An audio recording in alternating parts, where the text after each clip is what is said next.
Some words are like daggers, some words are like bludgeons, but some words are like apples of gold in settings of silver. Those are the words that are fitly spoken, according to Proverbs 25, verse 11. Now, the language is not necessarily the most simple, but it seems to refer to some beautiful piece of ornamentation, perhaps jewellery, perhaps something else that's on display somewhere.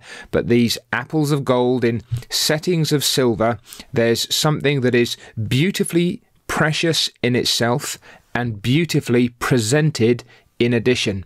And so it is with a word that is fitly spoken.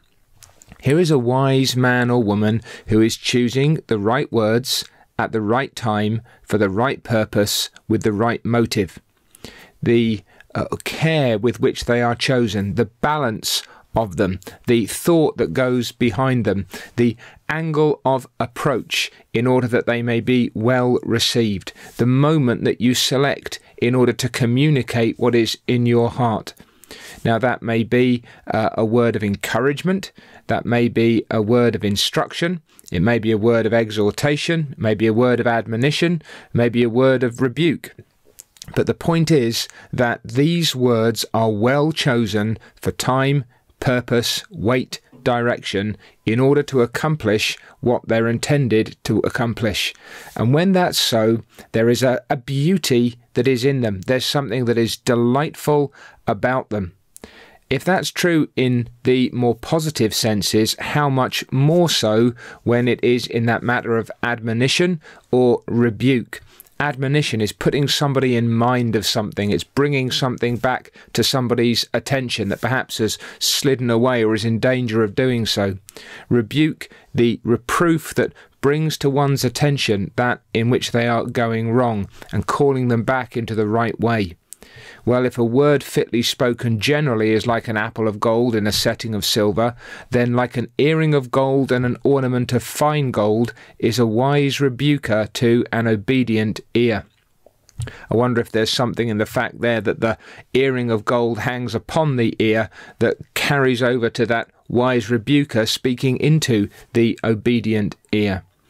When we're called to bring something to somebody's attention in this way, then how much more careful do we need to be?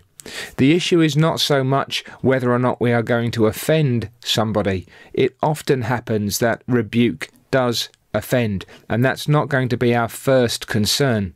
But our question will be, how can I bring this so that even if there is an offence, even if it does provoke, for who likes to be reproved, there is still a reception of it. So here you have the wise rebuker who is again thinking thoughtfully and carefully about how and where and when and to what end he's going to bring this matter to the attention of the person who needs to be rebuked. But notice there's something on the other side here as well. This is an obedient ear. There is an anticipated humility and readiness to receive this reproof. And to be honest, it's even rarer to find an obedient ear than it is to find a wise rebuker. We naturally rebel against being told that we are not in the right way and that we need to get back into it. So there are two parts to this that we need to take into account. There's, first of all, there's a higher level and then a lower level. And then on the lower level, if you will, as you get down into the nitty-gritty, there's this concern to be right on both parts. On the higher level, let's consider the words that we use, how and where and when we speak, that our speech may be like apples of gold in settings of silver.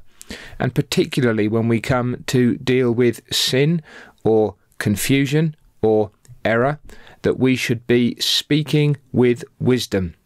A wise rebuker who is like an earring of gold and an ornament of fine gold, but also the obedient ear, that our hearts are prepared to hear and, where appropriate, to properly heed the wise rebukes that come our way.